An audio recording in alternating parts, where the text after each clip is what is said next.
왜 자꾸 시비에 휘말릴까? 폭력과 다툼을 부르는 사주의 비밀. 안녕하세요. 현운영리원 장명연구소입니다.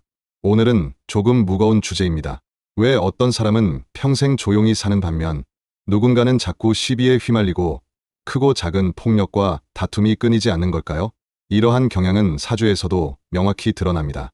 오늘은 시비와 폭력이라는 키워드로 사주 속에 숨겨진 그 원인과 구성 조건, 그리고 현실에서 어떻게 조심해야 하는지를 자세히 풀어보겠습니다. 1. 사주에서 시비 폭력의 본질은 무엇인가?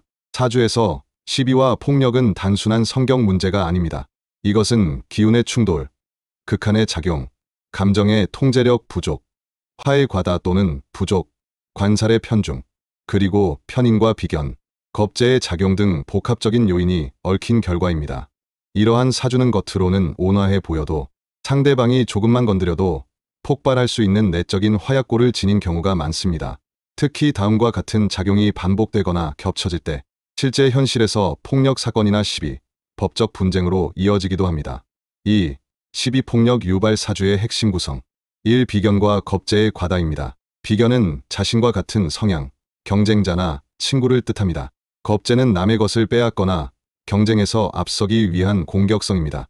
이 둘이 지나치게 강하면 늘 경쟁심, 비교의식, 시기심이 발동합니다. 특히 겁재가 강한 사주는 누군가 나보다 잘 되면 참지를 못합니다. 그로 인해 시비가 자주 발생합니다. 이 관살혼잡과 화기의 문제입니다.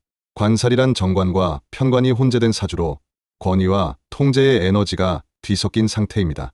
정관은 법과 질서, 편관은 억압적이고 때론 폭력적인 성향입니다. 이 둘이 같이 있으면 내면의 긴장과 충돌이 반복되며 밖으로는 꼬투리 잡기, 명령, 억누르기로 나타나 시비를 유발합니다. 여기에 화가 지나치게 많거나 없는 경우 감정 통제가 무너집니다.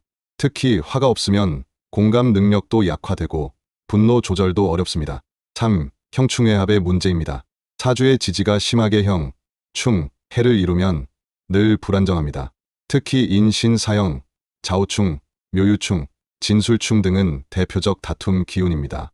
예를 들어 인신사형은 정신적으로 피폐하고 극단적인 선택이나 폭력을 부르는 구조입니다. 4. 용신의 상극과 제어 불가입니다.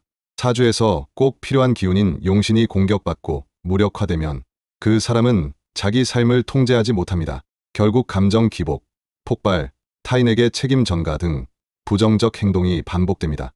3. 실제 예시로 보는 시비 폭력 사주. 예시 1. 겁재다자형입니다. 병일주 남자, 시지에 겁재가 2개, 월지도 겁재인 경우에는 늘 경쟁에 예민하고 자기보다 잘난 사람을 못 봐주는 특징이 있고 직장에서 늘 시비에 휘말리고 심지어 상사에게 주먹질까지 하게 되는 이런 사주는 성격 고치면 돼요로는 해결 안 됩니다. 기운을 누르고 조절하는 장치가 필요합니다. 예시 2. 인신사형과 무화사주입니다. 화가 전혀 없는 사주에 인신사형이 강하게 작용한 경우는 분노를 표현하지 못하고 내부에 축적되어 어느 순간 폭발하며 소위 말하는 묻지마범죄나 가족 간 폭력으로 이어지기도 하며 감정 통제 시스템이 없는 사주에서 사회적 고립이 심해지면 더욱 위험합니다. 4. 이런 사주는 특히 조심해야 합니다. 10대에서 20대 초반에는 행동 통제력이 약해 감정 따라 행동할 가능성 높습니다. 술, 도박, 분노 유발 환경에 자주 노출되면 훨씬 쉽게 무너지게 됩니다. 이성 관계에서의 시비, 폭력 가능성도 주의해야 합니다. 겁재, 편관 강한 사주는 집착과 통제욕도 매우 강하므로 데이트 폭력 가능성도 높습니다. 5. 시비 폭력 기운이 있다면 어떻게 해야 하나? 1. 개운 방향 제시입니다. 화가 약한 사주는 태양, 불, 명랑한 기운 필요하며 조명 밝은 환경, 규칙적인 운동, 따뜻한 기운의 사람과 교류가 필요합니다. 겁재가 강한 사주는 독립보다는 타협이 중요하고 혼자 움직이면 시비 많아지고 팀워크 속에서 에너지가 순화됩니다. 관살이 센 사주는 법이나 규칙을 지키는 삶을 통해 스스로를 보호해야 하며 공직, 경찰, 군, 법조계 같은 시스템 안에 들어가면 기운이 정리될 수 있습니다. 이 생활 속 조심할 점입니다. 말다툼에서 먼저 물러나는 훈련을 하고 폭력적인 뉴스, 영화, 사람 피하기를 실천하고 체력 소진과 과로는 폭력성 촉진하니 밸런스를 유지해야 합니다. 명상, 참선, 상담, 치료 병행하세요. 사주는 결국 경향성입니다. 그 사람이 반드시 시비와 폭력을 저지른다는 뜻이 아니라 그 기운이 강하게 흐를 수 있다는 경고라고 이해하시면 좋습니다.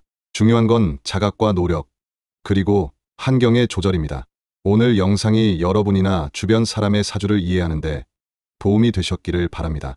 다음 시간에는 말실수, 구설수에 자주 휘말리는 사주에 대해 다뤄보겠습니다. 좋아요와 구독, 알림 설정 잊지 마시고요. 감사합니다.